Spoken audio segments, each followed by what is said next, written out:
இது அனைத்தையும் எடுத்து நோக்கும் என்று சொன்னால் குறிப்பாக தலைமைத்துவத்தில் பிரச்சனை இருக்கிறது. ஐக்கிய தேசிய கட்சியுடைய வீழ்ச்சிக்கு தலைமைத்துவத்தில் பிரச்சனை இருக்கிறது. நான் நினைக்கும் வகையில் ஐக்கிய மக்கள் சுதந்திர கூட்டமைப்பு மேலும் திறமை அடைந்துள்ளது. கண்டி மாவட்ட மக்களின் மனங்களை வெற்றி கொண்டுள்ளனர். ஐக்கிய மக்கள் சுதந்திர கூட்டமைப்புக்கு இதற்காக நாம் உண்மையில் வாழ்த்து தெரிவிக்க வேண்டும். ரவுப் ஹக்கீம் நிராகரிக்கப்பட்டமை இதனூடாக புலப்படுகின்றமையை நேரடியாக எமக்கு கூற முடியும். முஸ்லிம் காங்கிரஸ் தலைவர் மக்கள் மத்தியில் செல்லவில்லை. அவர் வேறு விடயங்களை செய்துவிட்டு இறுதி தருணத்தில் மக்களிடம் சென்றுள்ளார். விசேடமாக கண்டியில் நேர்ந்ததை அவதானிக்க வேண்டும். தலைவர்கள் எவரும் இறுதியில் இல்லை. ஜனாதிபதியே இந்த வெற்றிக்குரியவராக மக்கள் மத்தியில் உள்ளமையை மறுக்க முடியாது. இதுவே தலைமைத்துவம் என்பது.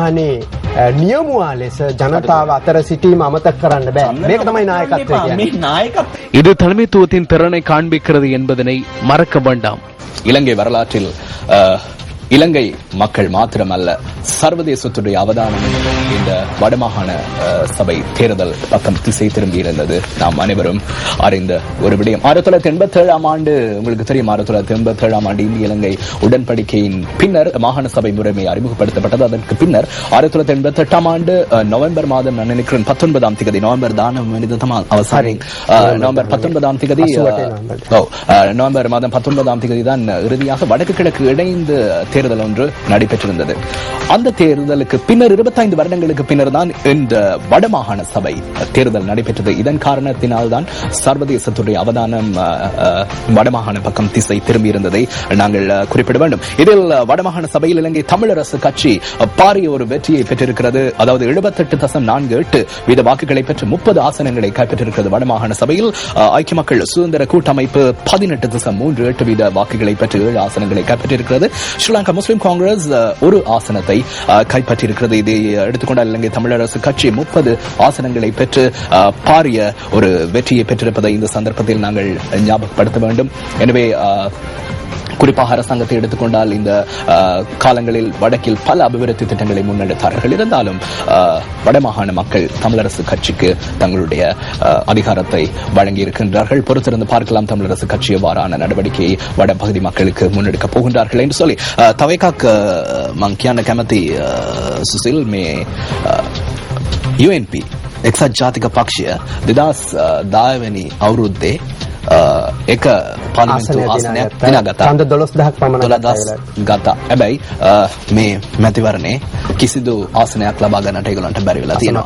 அதாவது நான் கூறிய விடயம் என்னவென்று சொன்னால் ஐக்கிய தேசிய கட்சி 2010ஆம் ஆண்டு பொது தேர்தலில் ஒரு ஆசனத்தை கைப்பற்றியிருந்தது. 12,000 வாக்குகளை பெற்றுக் கொண்டதானால் இந்த மாகாண சபையில் ஐக்கிய தேசிய கட்சிக்கு ஒரு ஆசனத்தையும் பெற முடியாமல் போனது.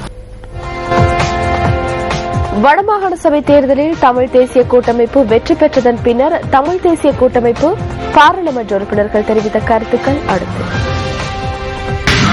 30 ஆசனங்களை கொண்டிருக்கின்ற ஒரு மாகாண சபையாக அதி பெரும்பான்மை ஆசனங்களை நாங்கள் பெற்றதன் பெருமையாக இந்த மாகாண சபையை எங்களுடைய மக்கள் ஆணை தந்திருக்கிறார்கள்.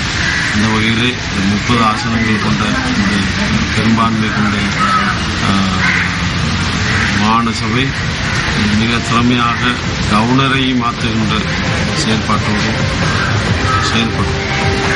அதைவிட இங்கே இருக்கின்ற அதிகாரிகள் திறமை மிக்கவர்கள். அவர்கள் சுயமாக செயல்படுவதற்கான வாய்ப்பு அவர்களுக்கு வழங்கப்படும். எனவே அடிமைத்தனமான அல்லது அழுத்தம் காரணமாக எங்களுடைய எல்லா விடயங்களும் நீக்குவதற்கான முயற்சி இந்த மாநிலத்தினால் எடுக்கப்படும் என்பதை நான் குறிப்பிடுகிறேன். வெறுமனே பாதைகளை புனரமைப்பதாலோ அல்லது பாதைகளுக்கு கார்பெட் வீதிகளை போடுவதாலோ அல்லது பாலங்கள் அமைப்பதாலோ அல்லது கிளிநொச்சி வரை புகையிரத நிலையத்தை திறப்பதாலோ தமிழ் மக்கள் அந்த தீர்வுக்கு வாக்களிக்க மாட்டார்கள் என்பதை மீண்டும் ஒரு முறை நிரூபித்திருக்கின்றார்கள். ஆகவே இந்த தேர்தலின் வெற்றி என்பதை அரசாங்கம் சரியான முறையில் புரிந்து கொண்டு வடகிழக்கு மக்களுக்கான ஒரு அரசியல் தீர்வை உடனடியாக வலியுறுத்தி அதற்கான தீர்வுக்காக அவர்கள் அந்த கடமையை செய்ய வேண்டும் என்பதை இந்த தேர்தல் மூலம் வலியுறுத்தி இருக்கின்றது. வடக்கு மத்திய மற்றும் வடமேல் மாகாண சபை தேர்தல் இலங்கையின் ஜனநாயகத்துக்கு வலு சேர்க்கும் சிறந்த ஒரு சந்தர்ப்பம் என ஜனாதிபதி மஹிந்த ராஜபக்ச தெரிவிக்கின்றார். மத்திய மற்றும் வடமேல் மாகாணங்களில் ஐக்கிய மக்கள் சுதந்திர கூட்டமைப்பு அபார வெற்றி பெற்றமை மற்றும் வடமாகாண சபையை நிறுவுவதற்கு நடவடிக்கை மேற்கொண்டமை ஆகிய காரணிகள் தாய்நாடு அடைந்துள்ள பெரு வெற்றியின் மற்றொரு படிக்கல் என ஜனாதிபதி சுட்டிக்காட்டியுள்ளார். நடைபெற்ற மாகாண சபை தேர்தல் தொடர்பில் தெரிவித்துள்ள செய்தியில் ஜனாதிபதி இந்த விடயத்தினை கூறியுள்ளார். மிகவும் குறுகிய காலப்பகுதிக்குள் வடக்கை இயல்பு நிலைக்கு மாற்றுவதற்காக அர்ப்பணிப்புடன் செயற்பட்ட அனைவருக்கும் ஜனாதிபதி நன்றிகளை தெரிவித்துள்ளார். சுதந்திரத்தையும் மகிழ்ச்சியையும் அனுபவிப்பதற்காக அளப்பரிய அர்ப்பணிப்பின் மூலம் பெற்றுக்கொண்ட இந்த சந்தர்ப்பத்தை பாதுகாப்பது தேர்தலுக்காக முன்னின்ற அனைத்து கட்சிகளினதும் பொறுப்பாகும் என ஜனாதிபதி கூறினார். குறுகிய அடிப்படைவாத எண்ண கருத்துக்களுக்கு அப்பால் தாய்நாட்டை கட்டியெழுப்புவதற்கு ஐக்கியத்துடனும் ஒற்றுமையுடனும் மாத்திரமே இந்த பொறுப்பினை நிறைவேற்ற முடியும் என ஜனாதிபதி மஹிந்த ராஜபக்ச மேலும் சுட்டிக்காட்டியுள்ளார்.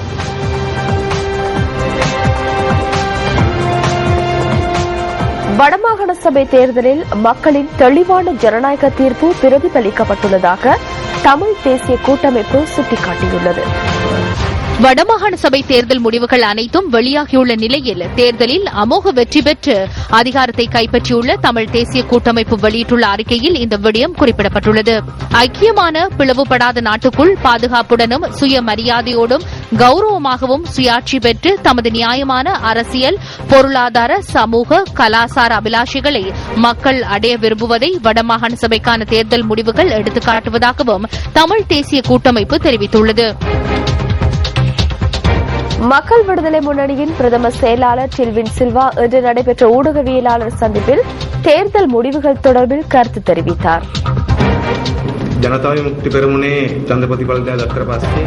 தேர்தல் முடிவுகளை அவதானிக்கும் போது 2009 ஆண்டு நடைபெற்ற தேர்தலில் கிடைத்த தேர்தல் முடிவுகளுக்கு சமமான முடிவுகளே இம்முறை தேர்தலிலும் எமக்கு கிடைத்துள்ளன. அந்த வாக்கு வங்கி அவ்வாறு உறுதி செய்யப்பட்டுள்ளது. அதனால் மக்கள் விடுதலை முன்னணியின் வாக்கு வங்கி பாரிய வீழ்ச்சியை காண்பிக்கவில்லை. அதேபோன்று வாக்குகளின் அதிகரிப்பையும் காண்பிக்கவில்லை. நாம் எமது வாக்கு வங்கியை பாதுகாத்துள்ளோம். இந்த முடிவுகளினால் மக்களுக்கு புதிதாக எதுவும் கிடைக்கப் போவதில்லை. இந்த யதார்த்தத்திற்குள் மக்களுக்கு பல பிரச்சினைகள் காணப்படுகின்றன. அதனால் எமது நாட்டில் உள்ள அனைத்து மக்கள் குழுக்களுக்கும் தமது உரிமைகளுக்கான போராட்டம் ஒன்று உள்ளது. இந்த போராட்டத்தின் போது இந்த அனைத்து மக்கள் குழுக்களும் கைகோர்க்க வேண்டியது வேறு எவருடனும் இல்லை. இந்த மக்கள் விடுதலை முன்னணியுடன் கைகோர்க்க வேண்டும். அந்த நம்பிக்கையிலே நாம் உள்ளோம். இந்த முடிவுகளினால் அந்த நம்பிக்கையை நாம் சிறிதும் கூட குறைத்துக் கொள்ளப் போவதில்லை. ஜனநாயக கட்சியின் தலைவர் சரத் பொன்சேகா தேர்தல் தொடர்பில் குருநாகலில் இன்று நடைபெற்ற ஊடகவியலாளர் சந்திப்பில் கருத்து தெரிவித்தார். மக்கள் நம்மை ஏற்றுக்கொண்டுள்ளனர். மக்கள் நமது பயணத்தை இனங்கண்டுள்ளனர். மக்கள் நம்மை ஏற்றுள்ளனர் என்பது புலப்படுகிறது. ஆரம்ப ரீதியில் இந்த தேர்தல் முடிவுகள் குறித்து நாம் மகிழ்ச்சி அடைகிறோம். சிரமமான ஒடுக்குமுறையுடன் கூடிய ஜனநாயகத்திற்கு எதிரான நிலைமையின் கீழே இந்த தேர்தலில் போட்டியிட்டோம். நமக்கு கிடைத்த தேர்தல் முடிவுகள் குறித்து நாம் மகிழ்ச்சி அடைகிறோம். நமக்கு 5 மாகாண சபை உறுப்பினர்கள் கிடைத்துள்ளனர். மக்கள் ஏற்றுக்கொண்டுள்ள புதிய முகங்கள். அவர்கள் மக்களின் இதய துடிப்பை அறிந்துள்ளார்கள். நாம் செல்லும் பயணத்தை வெற்றி கொள்ள முடியும் என்ற நம்பிக்கை நமக்குள்ளது. மாகாண சபை தேர்தல் நடைபெற்ற 3 மாகாணங்களிலும் அதிக எண்ணிக்கையிலான மக்கள் பங்கேற்றமையானது ஜனநாயக நடைமுறைக்கு கிடைத்த வெற்றி என அமெரிக்கா குறிப்பிட்டுள்ளது. இது தொடர்பான விரிவான தகவல்களை எமது 10:45 பிரதான செய்திகளில் எதிர்பாருங்கள். ஐக்கிய தேசிய கட்சியின் பின்னடைவு தொடர்பில் தேர்தலுக்கு முன்னர் தெரிவிக்கப்பட்ட கருத்துக்கள் சில அடுத்து. எதிர்க்கட்சியொன்று இல்லாத நாடொன்றாக மாறிக்கொண்டிருக்கிறது. தமது தலைமைத்துவத்தை பாதுகாத்துக் கொள்ள பல விடயங்களை முன்னெடுக்கின்றார். ரணில் விக்ரமசிங்கே எதையும் கூறுவதில்லை. அன்றைய தினம் வழங்குவதை உண்டுவிட்டு தன்னுடைய வேலையை செய்து கொண்டிருக்கிறார். எமக்கு சிக்கல்கள் எதுவும் இல்லை. யுஎன்பி பிரதிநிதிகள் சிலர் சிக்கல்களை ஏற்படுத்திக் கொண்டிருக்கிறார்கள். சிறிகுத்தாவுக்கு வருகின்றவர்களை தாக்குவதற்கு புல்லொன்றை வைத்துக் கொண்டிருக்கின்றனர். ஒரு புறத்தில் உறுப்பினர்கள் இணைத்துக் கொண்டு போகும்போது மறுபுறத்தில் அவர்களை விரட்டிக் கொண்டு போகின்றார். ரணில் விக்ரமசிங்கே இருக்கும் வரை நாம் அஞ்ச தேவையில்லை. அவர் எமக்கு தேவையான விடயங்களை உரிய முறையில் செய்து தருகின்றார். ரணில் விக்ரமசிங்க மாத்தியானாங் சாமானியன் ரணில் விக்ரமசிங்கே சாதாரணமாக ஒவ்வொருவரையும் தண்டிக்கின்றார். அண்மையில் கட்சி உறுப்பினர்கள் 28 பேருக்கு கட்சி அலுவலகத்திற்கு வருவதற்கு தடை விதிக்கப்பட்டது. அவர் ஊடகங்களை விடவும் மேலாக சென்று கட்சி உறுப்பினர்களை குறைக்கின்றார். ரணில் விக்ரமசிங்கவுக்கு அதிக அன்பு செலுத்துகிறேன். அரசியல் உலகில் நான் அவருக்கு அன்பு செலுத்துவது போன்று வேறு யாருக்கும் அன்பு செலுத்துவதில்லை. ஏனென்றால் இந்த அரசாங்கத்தை கொண்டு செல்வதற்கு அவர் எந்த ஒரு தொந்தரவையும் தருவதில்லை.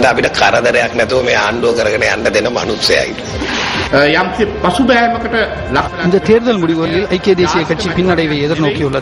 இது தேசிய ரீதியான தேர்தல் அல்ல. அரசாங்கத்தை மாற்றும் தேர்தலும் அல்ல. இந்த தேர்தலில் ஏற்பட்ட பின்னடைவை நாம் ஏற்றுக்கொள்கின்றோம்.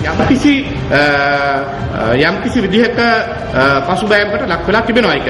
මධ්‍යම පළාතේ වායඹ පළාතේ மத்திய மாகாணத்திலும் வடமேல் மாகாணத்திலும் ஐக்கிய தேசிய கட்சி பின்னடைவை எதிர்நோக்கியுள்ளது. கட்சியின் வயிற்றை கழுவிக்கொண்டு போயுள்ளது. எதிர்க்கட்சி தலைவருக்கு எந்த பிரச்சனையும் இல்லை. நோய் குறைந்தால் வயிறு துப்புரவாகும். அதனால் கட்சி இறந்தாலும் பிரச்சனை இல்லை. எனது எதிரிகள் தோல்வி அடைந்திருக்கின்றனர் என்று அவர் கூறுகின்றார். அதுவும் ஒரு புறத்தில் நல்லது. அது குறித்து அவர் மகிழ்ச்சி அடைகின்றார். நமக்கு சிக்கல்கள் இல்லை. மக்கள் பெற்று தந்த அதிகாரங்களை பயன்படுத்தி கிராம மக்களுக்கு தேவையான அபிவிருத்தியை எம்மால் மேற்கொள்ள முடியும். ஐக்கிய நாடுகளின் 68வது பொதுச்சபை கூட்டத்தொடரில் உரையாற்றுவதற்காக ஜனாதிபதி மஹிந்த ராஜபக்ச இன்று அதிகாலை அமெரிக்காவுக்கு புறப்பட்டுச் சென்றுள்ளார். இது தொடர்பான விரிவான தகவல்களை நமது அடுத்த பிரதான செய்திகளில் எதிர்பாருங்கள். 2ஆம் காலாண்டில் நாட்டின் பொருளாதார வளர்ச்சி வேகம் 6.8% உயர்வடைந்துள்ளதாக இலங்கை மத்திய வங்கி தெரிவிக்கின்றது.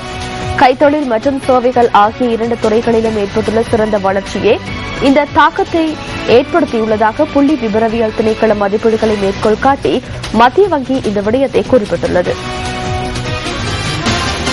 மதிப்பீடு செய்யப்பட்டுள்ள புள்ளி விவரங்களுக்கு அமைய கைத்தொழில் துறையில் 10.1%, சேவைத் துறையில் 6.6% வளர்ச்சி ஏற்பட்டுள்ளது. நிலவும் சீரற்ற வானிலையால் விவசாயத் துறையில் 1.1% வளர்ச்சி பதிவாகியுள்ளதுடன் வேறு உணவு உற்பத்தி நடவடிக்கைகளிலும் வீழ்ச்சி ஏற்பட்டுள்ளதாக மத்திய வங்கி சுட்டிக்காட்டுகின்றது. முதல் காலாண்டில் 6.3% காணப்பட்ட பொருளாதார வளர்ச்சி வேகம் 2ஆம் காலாண்டில் 6.8% உயர்வடைந்துள்ளதாக மத்திய வங்கி குறிப்பிடுகின்றது. தன்னை தானே அர்ப்பணித்துக் கொண்டு பிறருக்கு உண்மையில் சேவை புரிவதால் கிடைக்கும் அதிகாரம் ஒருவனை உயர்த்தும். மகாத்மா காந்தி. உங்கள் மனம் கவர்ந்த பொன்மொழிகளை நியூஸ் ஃபர்ஸ்ட் சக்தி அறிஞர் வாக்கு பகுதிக்கு அனுப்பி வையுங்கள். மின்னஞ்சல் முகவரி newsfirst@maharaja.lk. இத்துடன் நியூஸ் ஃபர்ஸ்டின் 8 மணி பிரதான செய்திகள் நிறைவு பெறுகின்றன. வணக்கம். hotline 0114